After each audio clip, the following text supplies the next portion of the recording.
Olá, sejam bem-vindos ao canal de literatura. No vídeo de hoje a gente vai falar sobre literatura.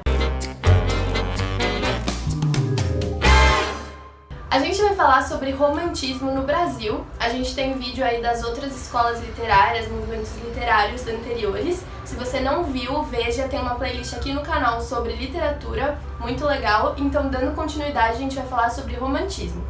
Bom, então para começar a falar do romantismo, a gente vai falar do contexto histórico em que essa escola aí está inserida. O ano é 1836, ele começa, o movimento começa lá na Europa no século XVIII, por volta do século XVIII, e vem aqui para o Brasil no século XIX. Por que ele vem aqui para o Brasil? O que estava acontecendo aí, né? A família real chegou aqui no Brasil em 1808. E por que eles vieram para o Brasil? Por conta do bloqueio continental.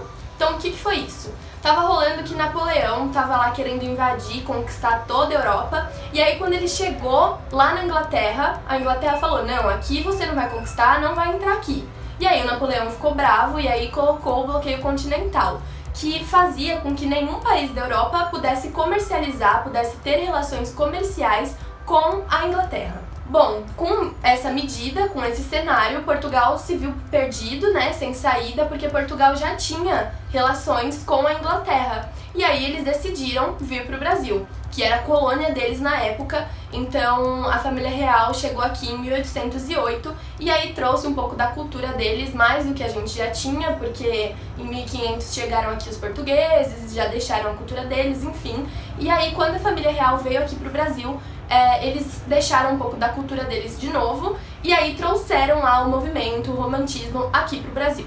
O romantismo se inicia aqui no Brasil, ele tem seu marco com a publicação de Suspiros Poéticos e Saudades, de Gonçalves de Magalhães. E ele vai começar em 1836, que é quando foi publicado. Bom, o romantismo aqui no Brasil vai ter 3 gerações. A primeira geração é a geração nacionalista indianista. Então, como que era essa geração?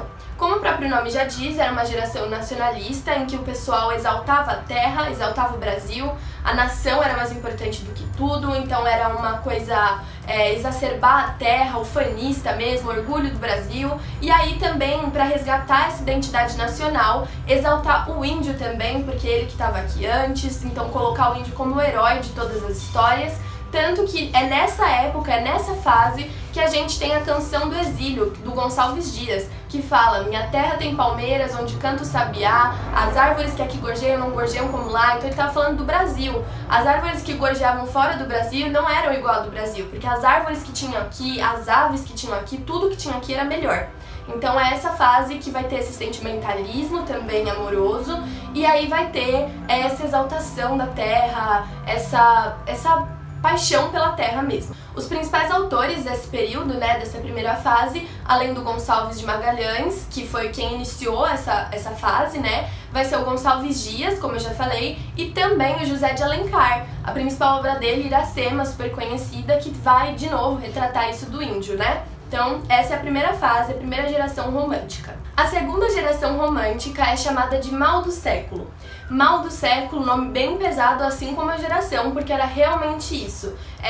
Nessa geração traziam temas negativistas, sabe? Uma coisa bem negativa mesmo, uma coisa egocêntrica, a atração pela morte é algo bem pesado. Então ele era aquela sofrência mesmo que os autores traziam pra gente. Então eles colocavam a mulher como um patamar inalcançável, ela era uma mulher perfeita que jamais eles iam conseguir alcançar, e aí a única saída, o único escape desse sofrimento todo seria a morte. Então é algo bem pesado e por isso que tem esse nome, Mal do Século. Os principais autores dessa segunda geração romântica é Casimiro de Abreu, Álvares de Azevedo, Fagundes Varela e Junqueira Freire. Ok? Então eram eles aí que sofriam pela crush e tinham toda essa sofrência dentro deles e mostravam isso na segunda geração. Bom, e por último, a terceira geração romântica, que é a geração condoreira. Bom, a geração condoreira, ela tem esse nome por conta do condor, que é um pássaro que significa liberdade. Então, Então já dá pra ter uma ideia do que é essa geração, do que é essa fase. É a fase da liberdade, é a fase em que as coisas já não são mais tão perfeitas assim, já começa a mulher que era perfeita, agora já não é mais tão perfeita. E é isso que tá levando a gente pra próxima escola literária, que é o realismo. Então esse final aí do romantismo vai mostrar essa liberdade e vai mostrar alguns defeitos. As pessoas não são tão perfeitas assim, sabe? E aí o principal nome, né, dessa terceira geração é o Castro Alves. O Castro Alves é um nome muito importante porque ele é um poeta abolicionista. Então ele é o poeta dos escravos, né, como ele era conhecido. Ele tem uma obra muito importante, Navio Negreiro, que vai falar um pouco da história dos escravos. Então é essa fase aí que tá falando da libertação dos escravos, da liberdade, e que tá começando a ver que as coisas não são tão perfeitas assim, tá começando a criticar um pouco, o que vai levar a gente para a próxima escola literária, que é o realismo. Bom, então esse foi o vídeo sobre romantismo no Brasil. Eu espero que vocês tenham gostado, que tenham conseguido entender um pouco mais sobre essa escola literária. Se você gostou, não esquece de deixar o seu like nesse vídeo, se inscreva no canal, ative o sininho de notificações e mande para os seus amigos para eles saberem mais sobre as escolas literárias, sobre o romantismo, tá bom? E é isso, até o próximo vídeo. Um beijo!